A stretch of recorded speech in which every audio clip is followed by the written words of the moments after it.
ॐ श्रुतिस्मृतिपुराणानाम् आलयं करुणालयं नमामि भगवत्पादं शङ्करं लोकशङ्करं शङ्करं शङ्कराचार्यं केशवं बादरायणं सूत्रभाष्यकृतौ वन्दे भगवन्तौ पुनः पुनः ईश्वरो गुरुरात्मेति मूर्तिभेदविभागिने व्योमवद्व्याप्तदेहाय दक्षिणामूर्तये नमः।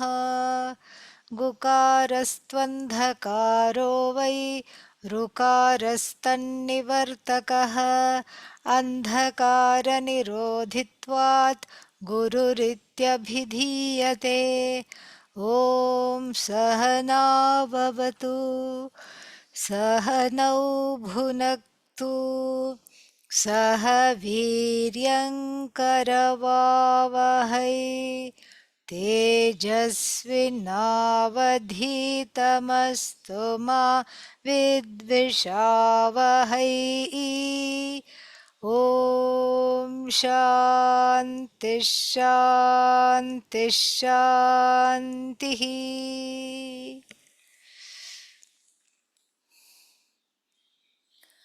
Gurupurnima. Purnima means full moon. And full moon is something to rejoice because it has reached the peak. It grew, and now it is full. And that fullness is Purnata. Purnata of the knowledge that sits in the teacher. The teacher embodies the fullness, and so in a way the Purnima very metaphorically, symbolically alludes to that fullness which is the highest possible growth that one can achieve in this lifetime. That is the fullness. After that, there is no more improving, there is no more doing anything. It just simply is. And so that is the fullness. And so that is one meaning. So Purnima, that is what it is. Historically also, there is a significance. So first we just take it allegorically, metaphorically, and we see the similarities between the fullness of the knowledge which the Guru, the teacher, embodies, and the fullness of the knowledge that everyone aspires to gain. And then between that and the full moon, there is a certain kind of a resonance here. So that's the first understanding, first artha. Second one is the historical significance of this festival. It is also called Vyasa Purnima. It happens to be the birthday of Bhagavan Vyasa. Bhagavan Vyasa is the earliest connection to the Sampradaya, because without the Sampradaya we are nothing. You start reading the Upanishads, what you will get is a big headache. That's all you will get. You won't get any understanding, and you will just get a headache, and you will feel like putting it away. Especially so many things, like I would suggest you start reading the translation of the Keno Upanishad, just for fun, okay? And stop before you get the headache. That is, then you will see what I'm trying to say. Here. Yasya matam, tasya matam. And then matam yasya na vedasaha. Avijñatam vijanatam, vijñatam avijanatam. The one for whom it is known, it is not known. The one who doesn't know, knows it. And like this, this is all full of paradox. And so you just get a headache. And therefore, the centrality of the teacher is really very, very important to gaining this understanding of oneself as none other than Ishvara. Not a part of Ishvara, not a spark of Ishvara, not a little bit of Ishvara. It is none separate from that consciousness which is Ishvara. This awareness which I associate with, which is as though associated with the body mind sense complex, I am that of which I am the sakshi. That sakshita, that witnessing is possible only because I am a conscious being. So when we make that conscious, that aware principle into an abstract noun, it becomes awareness, consciousness. That consciousness, the Shruti reveals, is the cause of the universe. That consciousness is non-separate from you. So you are Brahman, Aham Brahmasmi, Tattvamasi. All these things to understand is not possible without the presence of a teacher. It is something that is along with the guide. Without guide, this is not possible at all. So therefore, the Vyasa Purnima, the earliest guide that we have, is Bhagavan Vyasa. So Vyasa, very important sage in the tradition, codified all the Vedas. Before, the Vedas were just one big body of knowledge, not anything else. And in a way, Vyasa knew if it is kept like this, it will just be forgotten or fall into the hands of wrong people. And so what did he do? He divided it into four, which had everything. It had the Aranyakas, it had the Samhita portion, it had the Brahmana portion, it had the Upanishad portion, it had the Upasana portion, everything it had. And then each Veda was given to various families to keep. So he privatized it. He was the first one to privatize the Vedas and give it to the families to keep, which ensured its longevity, which ensured its preservation. Otherwise, like so many other cultures, where we have so many indigenous cultures, there are, civilizations, and these archaeologists, they have no other job. They keep digging everywhere all the time. And they are finding things, so many things, so many civilizations. Oh, they did this, they did that, they could make this, they could make that. And then you try to ask, what were their beliefs? What did they believe? What was their philosophy? What was their knowledge system? It's all gone. It's lost. It's totally lost. And you go to Egypt and then see, ask somebody who made the pyramids. Can I meet at least somebody who's the descendant of someone who made the pyramids? No, not there. Gone.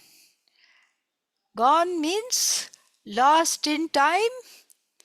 Well, we can make that argument if we don't know the history books.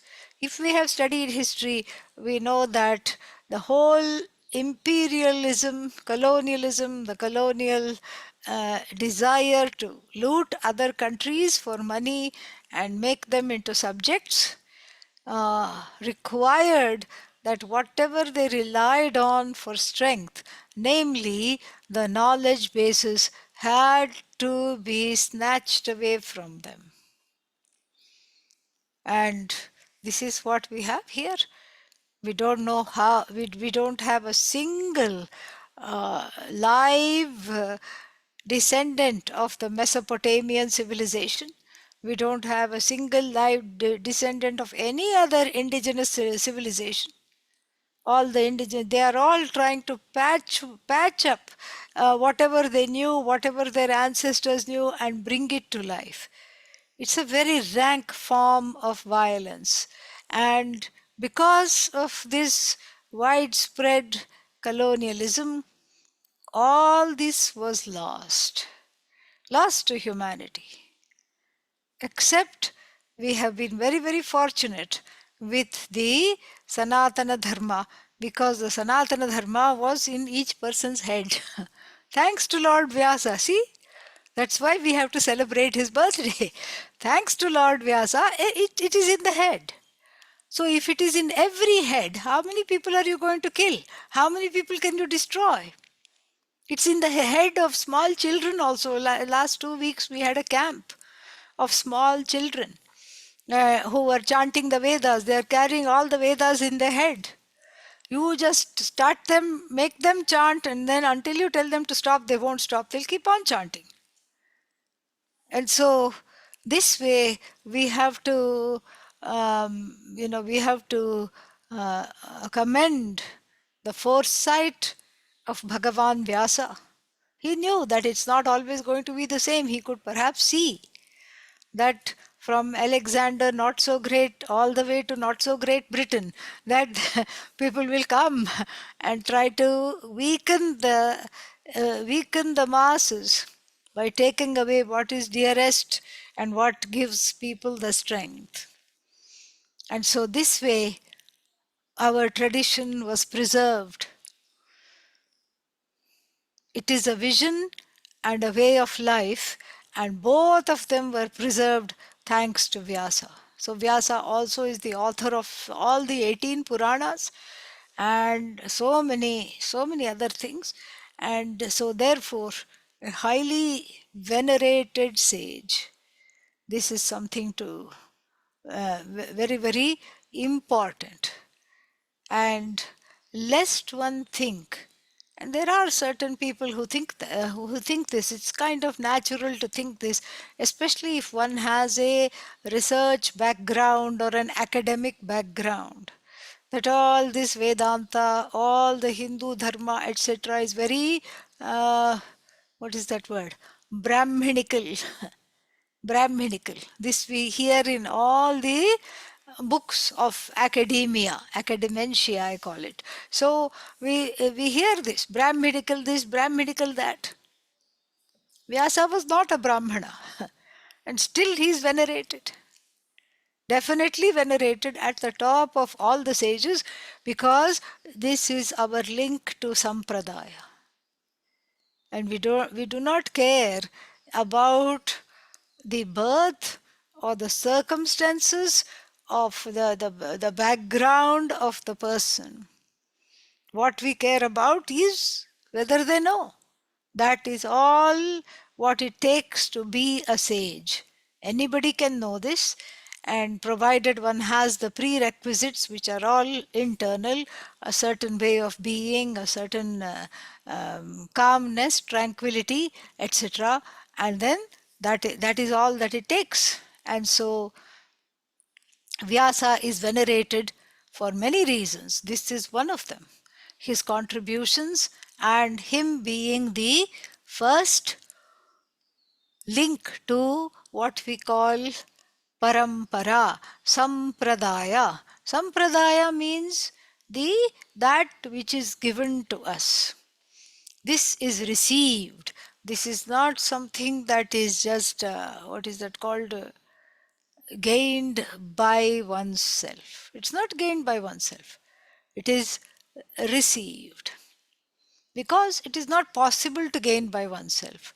Why is it not possible to gain by oneself? It is not possible to gain by oneself primarily because it is just difficult to, or rather I should say impossible to stumble upon the knowledge, I am fullness itself, I am the whole. Not possible. Not at all possible. Why? Because it's the nature of the one who stumbles. That is what it is. Because the self is ati sukshma. Sukshma means subtle, and it is not something which is an object, which cannot be objectified. Therefore, I cannot know myself as an object. And therefore, I am, heavily reliant on somebody to unfold the Shruti, the message of the Shruti. The Shruti is like the autobiography I never had and always wanted. Because we like to be praised, don't we? We like everybody to say, ah, wonderful. Oh, you did good. This is what it is. Everybody wants to be validated.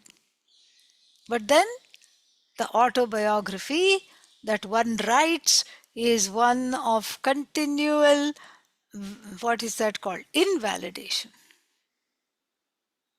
To be continued. What was your story in the last life? Invalidation. Nobody appreciated. Did you appreciate yourself in the last life? Not as far as I can think. What was your story in the next life? There also I could not appreciate myself. What was your story in your this life? This life also I cannot appreciate myself.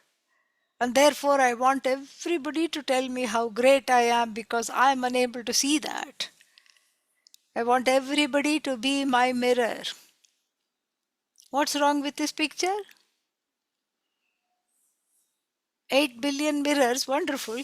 But all the mirrors also have feelings. They want you to mirror them. That's what it is. So each one is trying to mirror the other, and this is what is happening. That there is instead of understanding one's nature as completely approvable, not needing even a whit of validation, one one becomes helpless because one relies on wrong sources for being approved, for being validated, for being appreciated. One becomes dependent on all kinds of people, starting with the birth family. And people will say this. People will say they are okay, they are not that great, In fact, to use a contemporary lingo, sometimes they are even toxic. Toxic means what? They talk till I get sick. So this is what they do. And so then if they are toxic, then why do you keep going? Why do you keep connection with them? Well, maybe it will get better. Last time I had gone, and then for 5 minutes it was really good. And so that 5 minute addiction, that 5 minutes becomes the addiction in order to get that again. When will it come? 5 years later, maybe 50 years later, if everybody is still alive. And so like this, one becomes a beggar for validation. Thanks to this parampara, Parampara does not start with Lord Vyasa. Lord Vyasa is how far back we can go. There were gurus before Lord Vyasa. We don't know their names. And we may know some of the names, they might be in the Mahabharata and all, but to some other contemporary sages or the sages who were before him. But he becomes he becomes the person who is credited with the with the preservation of this beautiful, wonderful tradition. So therefore it is also called Vyasa Purnima. So what is it that is worth preserving about this culture, about this tradition? Indian food. Yes, wonderful. Worth preserving. But that we don't have to worry. In fact, there are more Indian restaurants in many parts of the United States than there might be in India itself. So it's already gone abroad, and it is already being preserved because people have a value for it. When people have a value for something, it will definitely be preserved. Then what else is worth preserving? Then there is, what is that called? Food, culture. Yes, and culture means immediately one word should come to mind. What is that? Bollywood. And then there is, what else? Tollywood. Tollywood means something, I don't know, maybe Bengali movies is called Tollywood. And then sandalwood, and this wood and that wood. All this is something that is uh, worth preserving, but it's already being preserved. Why? Because people have a value for it. People have a value for it, and then people have a value for it. Mango, you can also join. Come, come, come. Few more minutes you can sit. Yeah. People have a value for it. We are talking of what is worth preserving. There is chair outside you can bring. So what is worth preserving we are seeing, and so there is the in the culture, and then there is um, a what's its name, food is already being preserved. We don't have to worry about preserving food.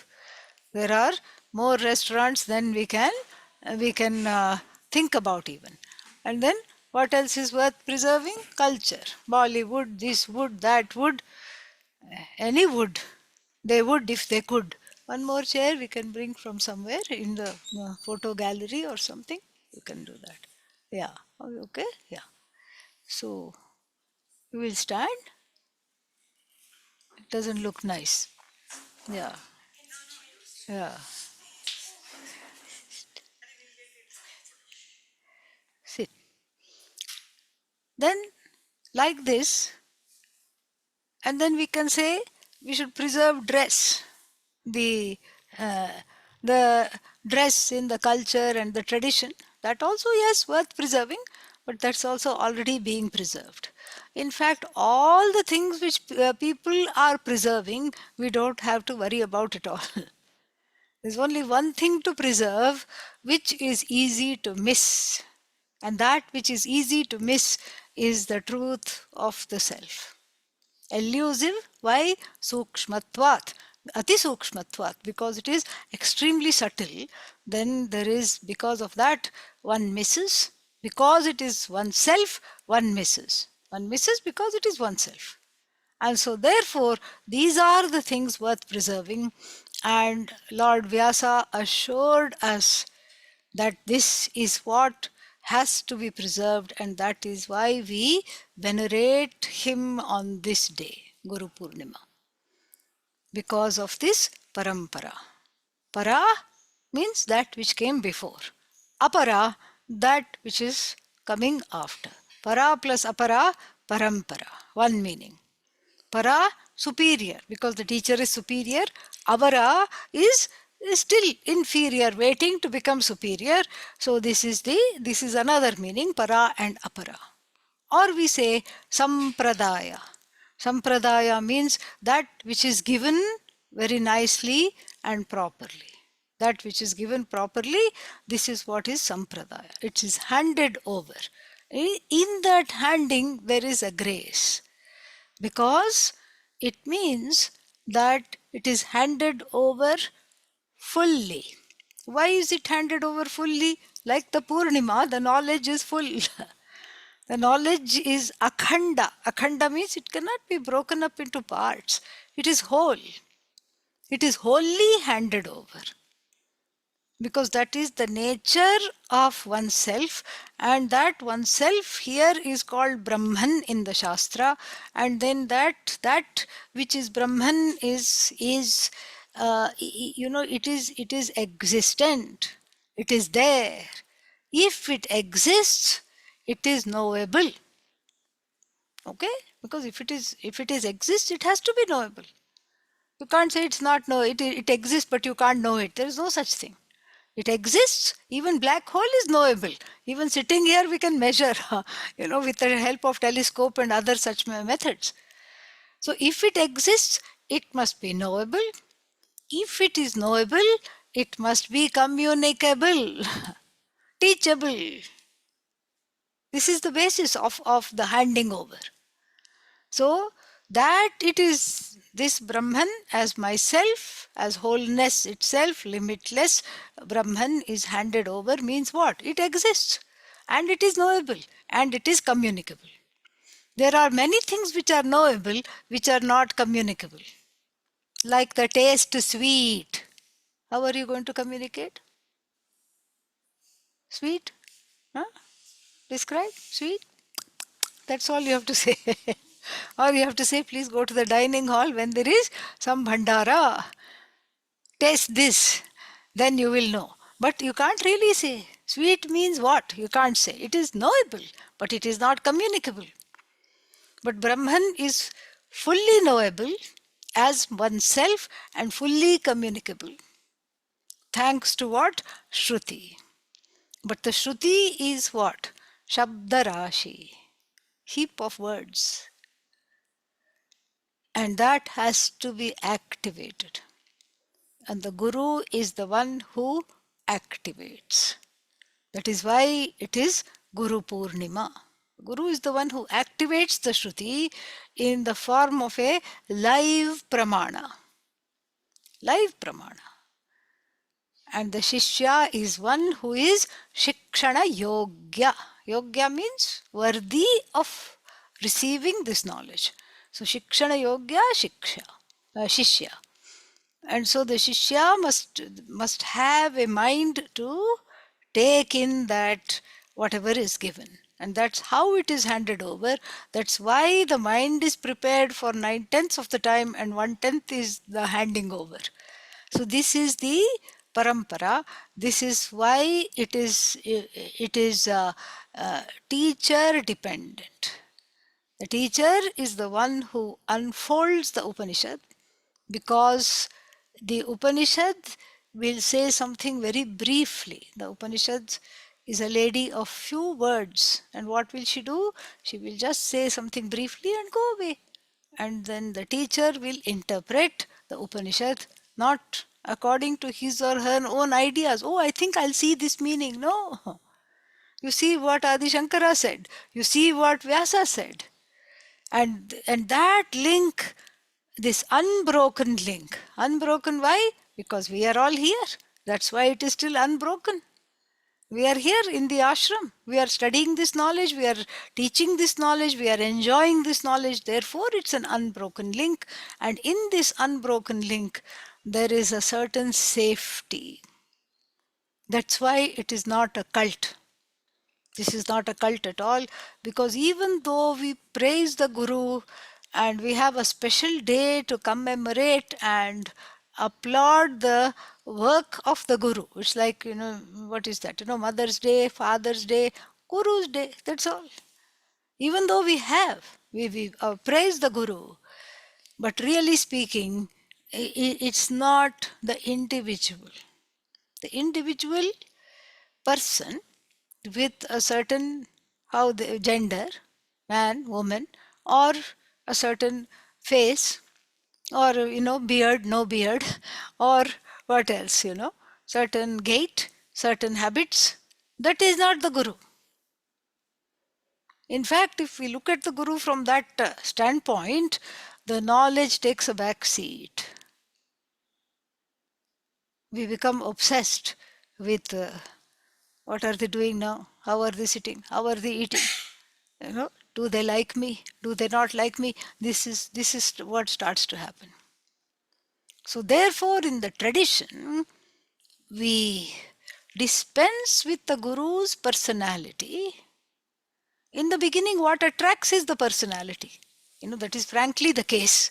In the beginning of the quest, you choose the Guru.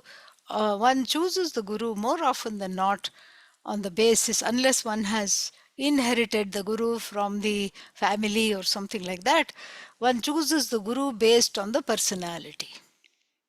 And it is a subjective choice, is it not? So, supposing somebody grows up in a background where there is a lot of argument in the house. What do they have for breakfast? Argument. What do they have for lunch? Conflict. What do they have for dinner? Strife. This is how they grow up. And then they want to run away from home. They run away from home because they cannot handle it. They have other samskaras. And so what kind of a Guru they will choose? Any idea? Hmm? Yeah, they will choose a guru who does not talk. That kind of a guru attracts. Why? So much shanti. What I want? Shanti. When do I want it? Now. Mauna Vyakhya Prakatita Parabrahma Tattvam Yuvadam, one can say.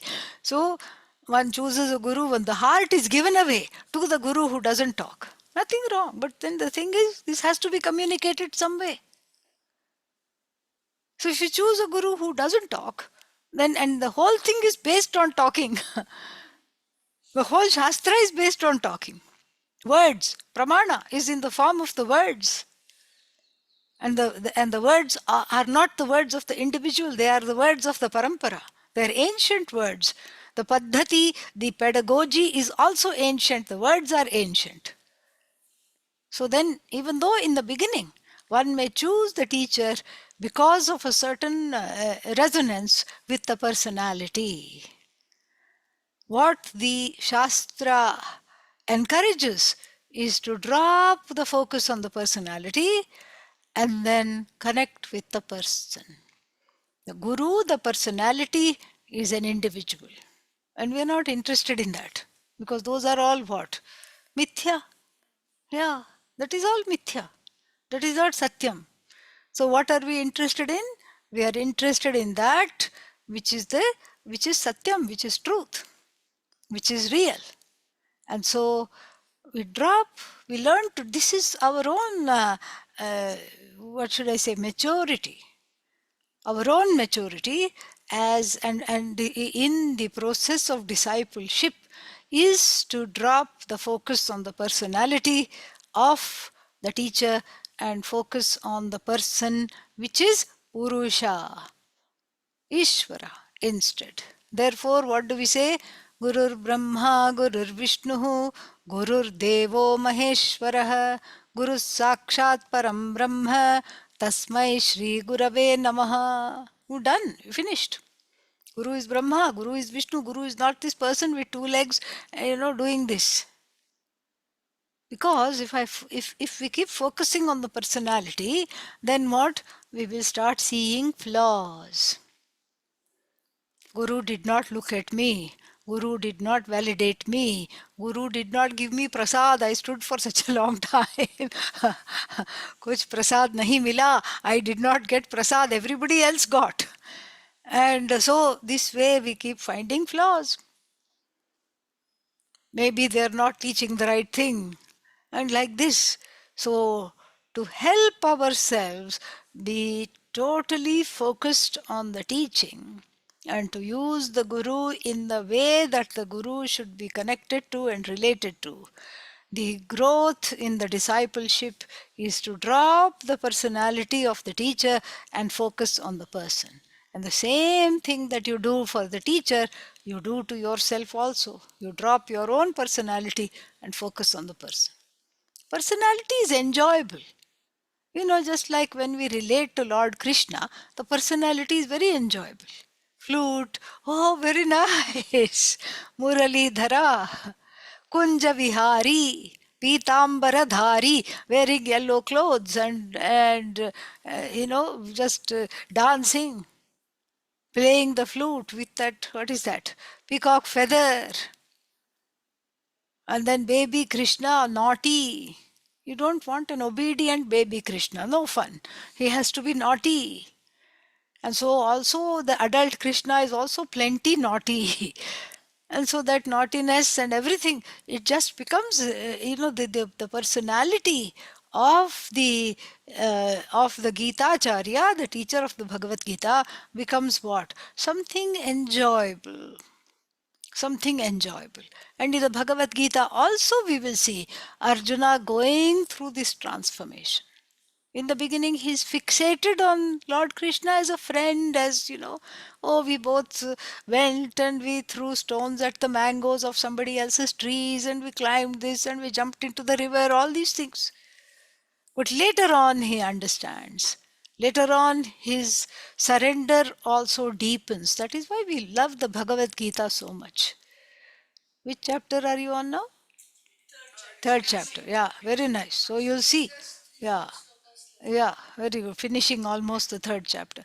So this is what it is.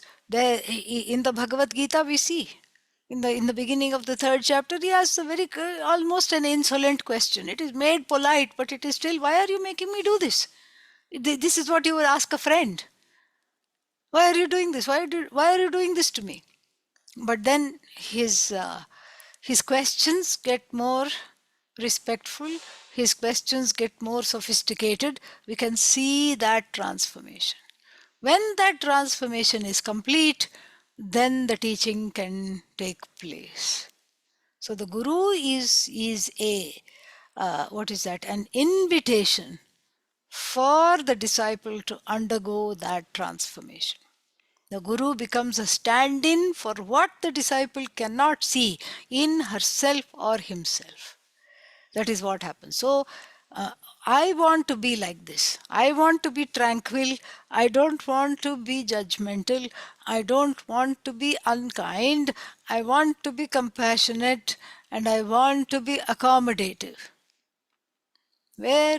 Who is like that? Everybody else is like me. That's what one will think. Everybody is like me. Everybody is like this in this, what is that, rat race, dog eat dog world, competitive world. But suddenly I find that one person is not like this at all. One person is there who is not wanting anything, is just giving to everything to everybody, who is not wanting anything for themselves, who is able to do this, and that is the basis of the attraction. The attraction is that. Why? Because there is one person who is not always needy. You go to everybody else, they will always be needy. Here there is one person who is not needy, and that becomes the basis of our um, attraction. And that attraction is jignasa. It is jignasa. It's not like getting attracted to an object in the market. It's not the same thing at all. It's coming very close to understanding. That which you are attracted to in a teacher is the same thing that you are attracted to in yourself, but it is not available here. So therefore you fixate on it there. And then, with the help of the knowledge, you understand that that which you adore in the teacher is inside you as well, and it becomes a process of self-discovery, self-love, etc. And that is what is it that attracts? That is the one who has understood the Bhagavan, the indweller of this body mind sense complex, who is also the Jagat Karana, who is Ishvara, who is the cause of the Jagat. So this is actually what the Guru is. Guru is not an individual. Guru is not a leader of a cult. Guru is also not a miracle monger. Miracles, so many gurus do. Why? Because that's what the Shishyas need. The Shishyas at that particular time, in that particular area, tad desha kala vishishta, in that particular time, in that particular place, maybe and because of the level of desperation among humanity was so much that, just bringing something would make people have more confidence, hope, enthusiasm. So that is, that kind of a thing is not to be associated. That is all wonderful and in its own place. But for us, what is here is Guru is Mahavakya Upadesha Karta, the one who teaches Mahavakya. So the gurus who bless the world with miracles are doing a very important service of bringing alive people's shraddha and bhakti and devotion. But then this bhakti and devotion has to flower and has to blossom into the teaching. The teaching that you are whatever you are looking for in the teacher, that's what you are. So you have to understand this, and in this understanding there is great grace, and there is redemption from samsara. This is exactly what it is. And so we have in the tradition what the guru means, the syllable gu, gukaraha andhakaro vai. Gukara means ignorance, the darkness of ignorance, the sheer uncomfortableness of not knowing the truth of myself, the inconvenience of ignorance. And then ru means the one who removes. Andhakara nirodhitvat, because of the her or him being the remover of ignorance, guruhu iti abhidhiyate. Therefore, the person is called guru. And so therefore the guru is not an entertainer, guru is not somebody, guru is not a babysitter, guru is not an entertainer. And what else? Guru is not here to make you feel better, except to tell you that you were never sick, you were never sick with samsara, you were never ill, and you are already fine. This is what the guru will teach. And the guru will teach what? Whatever they learned from their gurus. And what did their gurus teach? Whatever they learned from his guru, her guru, his guru, her guru, all the way to Sadashiva or Narayana. We have two kinds of what is that, origins. Narayanam Padmabhuvam Vasishtham Shaktim cha Tatputra Parasharam cha Vyasam Shukam Gaudapadam Mahantam Govinda Yogindram Athasya Shishyam. Sri Shankaracharya, and then all these things, Padmapada, all these things, Hastamalaka, all these things come. That is one kind of a lineage, what is that, telling of the lineage in this shloka. Or we say, Sadashiva Samarambham, that which began with Lord Shiva in the form of the Adi Guru Dakshinamurti, Shankaracharya Madhyamam, for which Adi Shankara is the middle person who is the link to us, Asmadacharya Paryantam, until my own Acharya, I Vande. Vande means I worship. What? Guru Parampara, the entire lineage I worship. And so in this worship, there is a transcendence of the personality and the connection to the person, and the person of the Guru being the person that I am seeking. That's why the relationship works. It is not a two-way relationship. It is not like hanging out with a friend. With a friend, when you hang out, there are expectations on both sides. With the guru, if you are there, there is no expectation at all. Whatever is there, it is a one-sided relationship. And it has to be a one-sided relationship. Otherwise, it will not work. Otherwise, you expect things from the guru and the guru expect things back. It becomes again a dysfunctional connection, and the world is already filled with that. And once I think I've shared this story before, very beautiful story. I went to see Pujya Swamiji when he went to some city. I knew he was in this particular city, and I thought I will go visit him. So I went and visited him, but then there was some aim for Seva Chhatralaya children. The whole place was full of children. He was in a small hotel room, and then the whole place was, the children were coming out of, every window and door. That many children were there. So I stood outside because they were receiving prasad, and I knew they will take the prasad and go. And so I was waiting there. And so Pujya Swamiji greeted me from standing outside the door. Even though his vision was not very good, he still greeted me. And then outside the door was also standing one elderly gentleman, roughly Pujya Swamiji's same age. So I fell into a conversation with this gentleman, who revealed that he and Pujya Swamiji were kindergarten friends, 5 years old. Okay.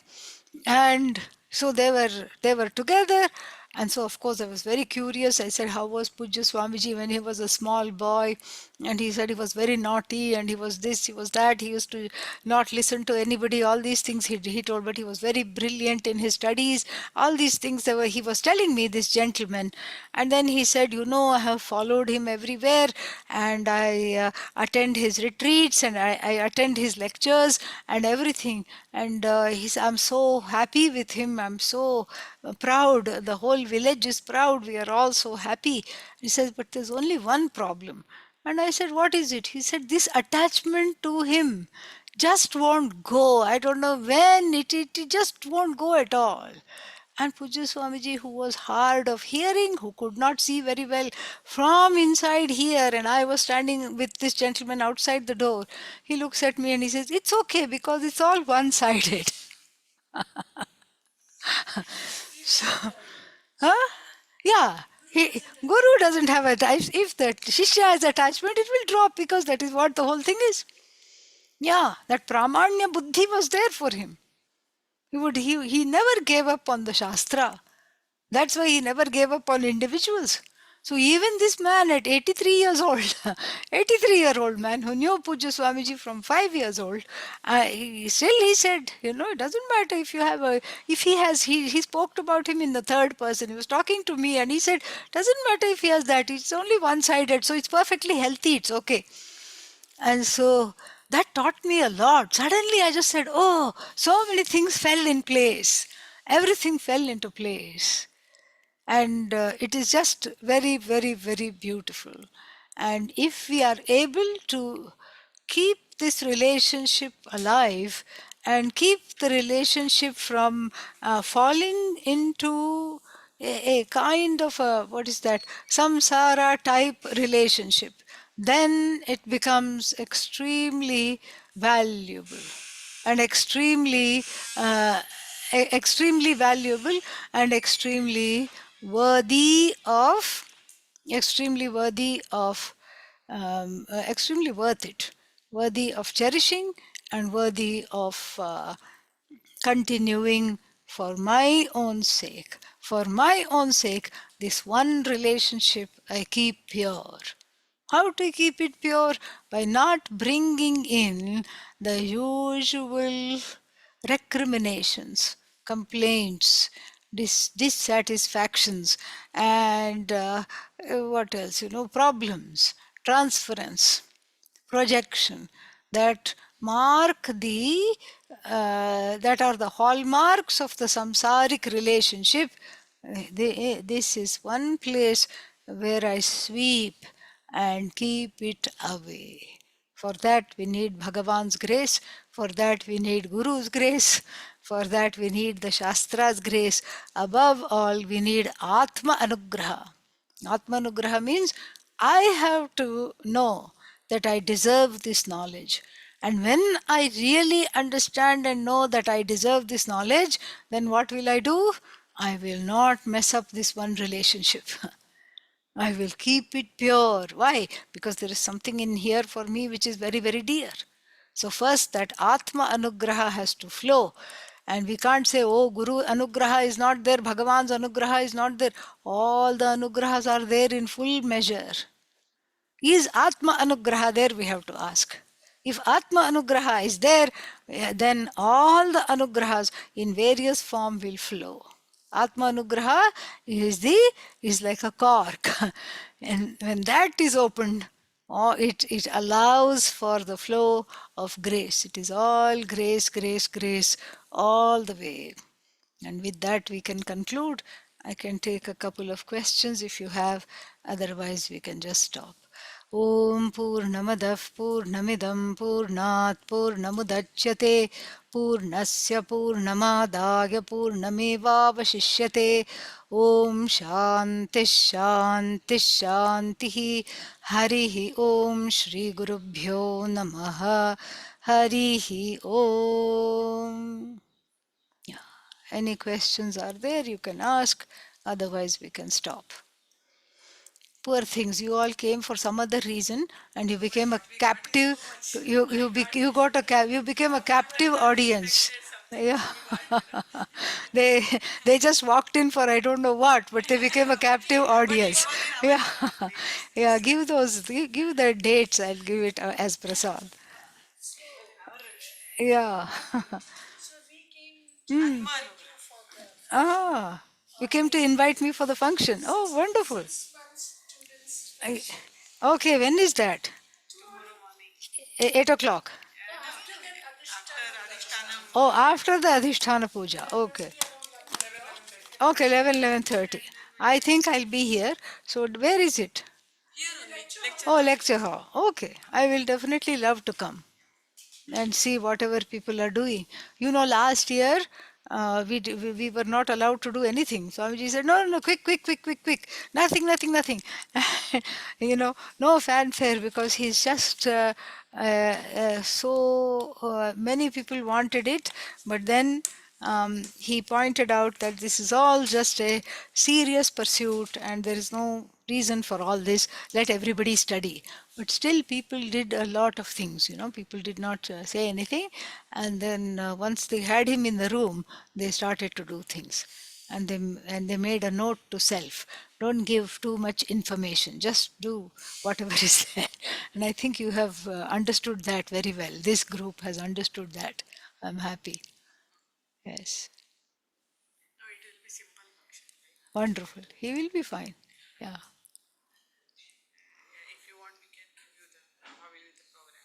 Hmm. What is the program? Yeah. Yeah. 11 you said? Yeah, 10 o'clock. Okay. Yeah. Then we go to lecture hall. Okay. Ah. Yeah. Mm. Very nice. Yes. Mm. Okay. Yes. Okay. Okay. Wonderful.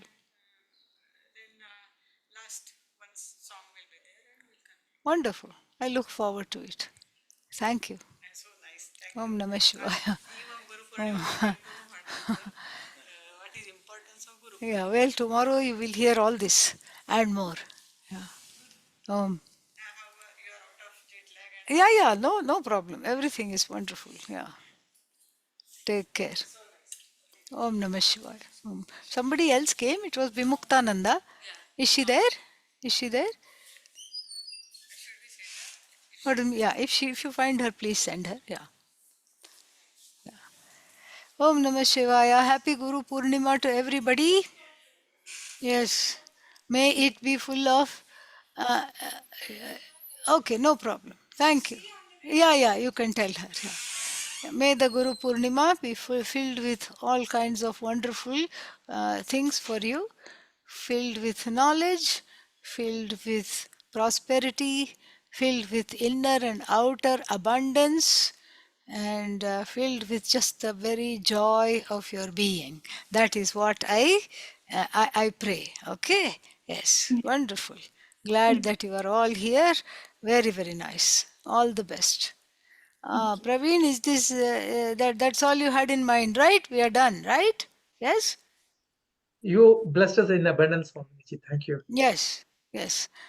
All the abundance, may it be with you, and abundance of health. See, even the temple bells are ringing like when we talk about this. This is so nice. Abundance of health, abundance of wealth, abundance of knowledge, abundance of long life to gain this knowledge, and abundance of jignasa, the desire to learn. So may it all be there. Om Om. Om. Tat Sat. I'll Om take a Namah photograph Shivaya. of the. I'll take a photograph of this Zoom of Yes, our please participation. take. Yes.